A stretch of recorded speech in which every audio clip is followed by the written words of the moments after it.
This is Steve Hudson. I'm here with Blake Wharton, and it is FCA Pit Pass. And this guy, I don't think you know everything you think you know, because this guy not only looks like a musician, but is a musician. And I think the last time I talked to you on Pit Pass, we were talking about this, but I've got a little something in my jacket that your mom gave me. A little CD action I want to show everybody, because it's going to be coming out maybe when he gets somewhere besides his, help me get this out, besides his, where did you take this? In your... In our house.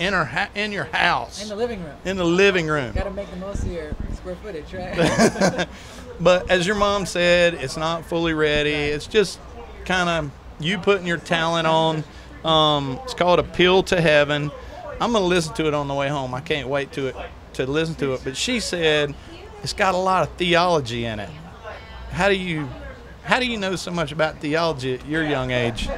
Well, I guess it's it's your opinion, or it is, I like Right. people to listen to it and see what they think. Yeah. We recorded it in the living room with help of another guy and some buddies, because I don't play every instrument, and I like to think I'm a musician, but I'm really not, because musicians play instruments as much as we ride. Right. And that's why they're good. That's a good point. Right. So I'm a motocrosser that does music, pretty much. At least right now.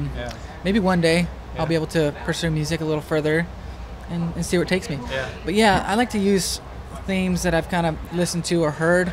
I've read the Bible, and there's a lot of things in there that I take away and I try to apply it to the music. Right. It's sometimes you can't beat it over the head, but you can present it, and let it do its work. Yeah. That's all you can do. But I try to do that.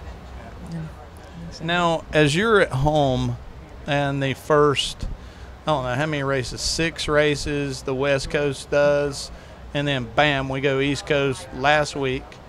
And what's it like sitting at home watching TV, watching these guys race and going like, God, I can't wait to get out there? Yeah, you spend a lot of time watching, going to round 1, round 2, Anaheim's, but you kind of got to take that time, because once you start, it doesn't stop. The West have a little break, and I know they only finish, they'll finish the last 3 rounds in a row. So if they need to tweak something, they have some time. They have a lot of time, actually. We don't really stop until, the second to last round. And so I think they have a little more time. So we, when we're in California, when we're watching Anaheim, we're like, well, we can do that. We can change this. And we have to test. We have to do it all, because it's when it starts, it doesn't stop. It's not going to wait for you. Yeah. Now, some riders, and I'm not going to name any names, but some of them, they always got to have a girlfriend with them, which is a good thing. But I've kept an eye on you, and you kind of, you're about your deal here. What do you do when you're not at home, and when when you're at home and you're not riding, or you're not playing your guitar or your bass or whatever? What do you do outside of this? Well, mostly music. I think, I enjoy things that most other people do, going to movies, hanging out with your friends. Music usually takes up my spare time right now, because if I'm home, all right, I got a free day. Let's pack it full of music. And sometimes it's hard to do. It's only, only one day. Yeah. But yeah, when I started racing, it was, me, my dad, my brother, and my mom. So that's the way it started, right? And there was no women involved. You're young, 7, 8 years old. Yeah. And some guys, I think, you're right. They can kind of, the parents kind of go away, and so they get replaced. Yeah. I don't really like that. Yeah. Yeah. I think that there's a certain way to do it. Of course, the guy's winning. Everyone looks at them because they're winning. Oh, I'm gonna do it like him. Yeah. But I stick with my team. Nice. My trainer, my mechanic, my parents, and try to win it, because girls and stuff. It's not bad, but there's a time and place. Awesome, man. That's a great way to put it. I hope my sons, both of them, adhere to that, because you're right. There's a time and a place for all of that stuff. Real quickly, I was talking to your mom earlier, and she said the first memories of music for you were Rich Mullins, and you actually gave her a CD for this Valentine's of Rich Mullins. Yeah. That's cool. Yeah, I remember being, I don't know, very young. I can't say how young I was, but I was still wearing a bib, you know, and I was eating food, but it wasn't real pretty. You know, it was all over the place. I was scribbling and stuff. So I was young. I was a young little guy. But Rich Mullins, I mean, it's pretty much the first thing. First thing I heard, my sister grew up playing the harp. So I heard her, you know, Rich Mullins, and then like Mark Schultz. I still listen to those guys. Got their CDs, just cruising in my truck. Who's like somebody do you listen to praise music? Do you listen to the, you know, Toby Mac or Newsboy? What do you? I listen to everything because, you know, we go to church and we listen to that. It's a little different, you know, it's praise, and every church is different. But, you know, mostly on the radio, Air One and those kind of stations, they play like alternative, and it's newer. It's more upbeat, you know, Newsboys and Toby Mac. But I still go back to like Mark Schultz and Rich Mullins.